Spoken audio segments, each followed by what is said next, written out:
दुपारचे कामं झाले ना, माझं असं काही ना काही चालूच असतं. चला त्याच्या आधी इथे बनवायचं आहे स्वयंपाक.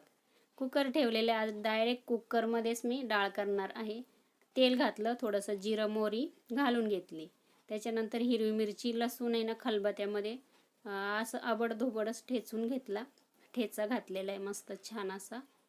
छान तो तळलेला आहे बघू शकता. त्याच्यामध्ये कढीपत्ता पण घालून घेऊ आपण आणि आपल्याला थोडासा कांदा पण घालायचा आहे. कांदा पण छान परतून घ्यायचा आहे. त्याच्यानंतर आहे ना, कांदा परतल्यानंतर आपल्याला याच्यामध्ये छान असं हे बघा तळून घ्यायचं. तेल कमीच घातलेले बरं कमी. नंतर टोमॅटो घालून घेऊ आपण.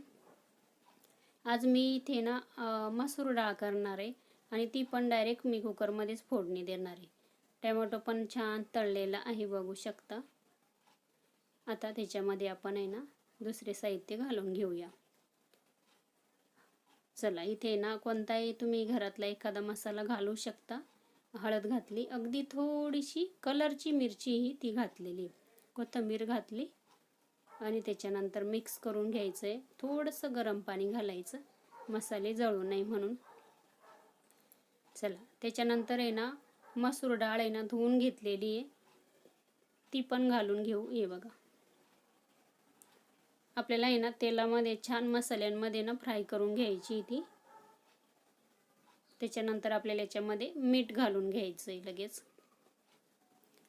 चला मीठ पण आता इथे घालून घेतलेलं आहे. परत मिक्स करून घ्यायचं आणि गरम पाणी घालायचं आहे आपल्याला याच्यामध्ये.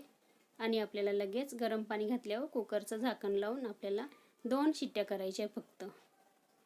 हे बघा चला 2 शिट्ट्या झालेल्या आहे आणि मसूर डाळ शिजायला आहे ना वेळ नाही लागत, लगेच शिजते. आणि मी डायरेक्ट कुकरमध्येच फोडणी दिली ती. हे बघा गरमागरम आपली मसूर डाळ तयार आहे आणि सोबत इंद्रायणी तांदळाचा भात पण.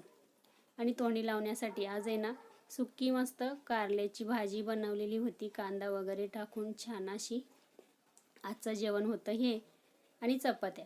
त्याच्यानंतर आहे ना हे बघा आता दिवसभर कामावर झाले का दुसरे, मग या पद्धतीने माझं काहीतरी शिलाईचं काम चालू असतं. साडीला फॉल लावायचं होता मशीनवरती ना, एक साईड करून घेतलेली होती, फॉल लावून घेतला. तर नंतर आता इथे हात शिलाई करायला घेतली आहे आणि खाली बसूनच मग असं ताट घेते, ताटावरती अशी हात शिलाई मी करून घेत असते.